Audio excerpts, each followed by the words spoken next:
Alright everyone, welcome back to another video. Today we're going to be working on how to multiply and divide integers. And we have our set of rules on the right here, and we're going to apply them to the numbers we're working with.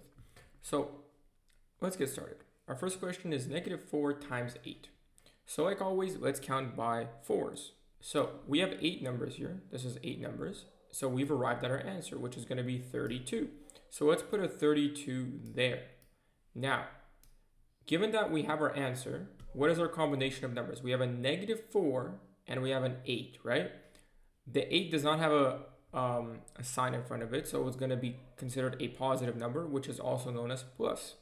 So this is a +8. So we have a minus for the 4 and a plus for the 8. Where is that combination? Minus plus. What does that give us? A negative answer. So our answer is going to end up being a -32. And that's it. Let's go to the next example. Okay, so for our next set of questions, we're not going to write the timetable for each one. We're just going to apply the rules that we know that are written up here in the top right. And this will help you understand what we need to do. So here we have -7 times -3. Now, what is 7 times 3? We're going to ignore the minus signs for now. What is 7 times 3? 21. So let's write 21. Now, if we look up here, we have minus minus. We see it's -7 and -3. So we have a double negative, right? That's going to equal to a positive, right? So it's +21.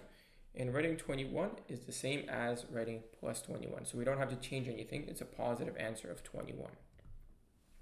Next question. 48 divided by -6. What is that? 48 divided by 6. Ignoring the negative sign for now. It's going to give us 8, right? Okay. We wrote down the 8. Now let's look. Are these signs different? We have 48, we have -6. So we have a positive and a negative. Positive, negative equals a negative. So our answer is going to result in being negative. Okay, next one. 4 times -12. What do we have here? What is 4 times 12, first of all? Well, 4 times 12 is going to give us 48. And then we have, again, two different signs. We have a positive and a negative. So our answer is going to be a negative.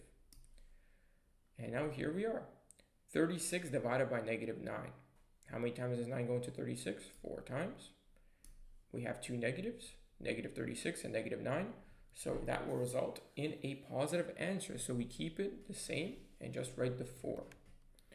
All right, let's move on.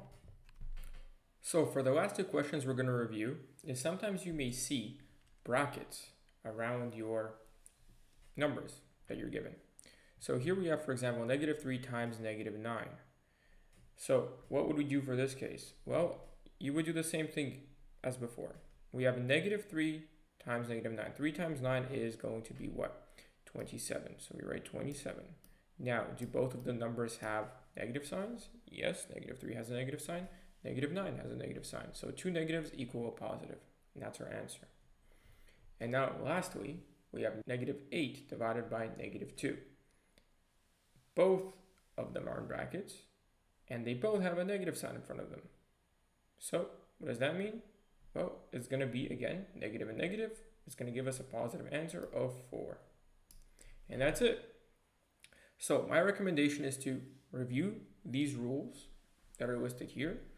The same means positive answer. If their signs are different, it means a negative answer. And that's really all there is to it. I hope you enjoyed the video. If you liked it, please leave a like and subscribe to the channel.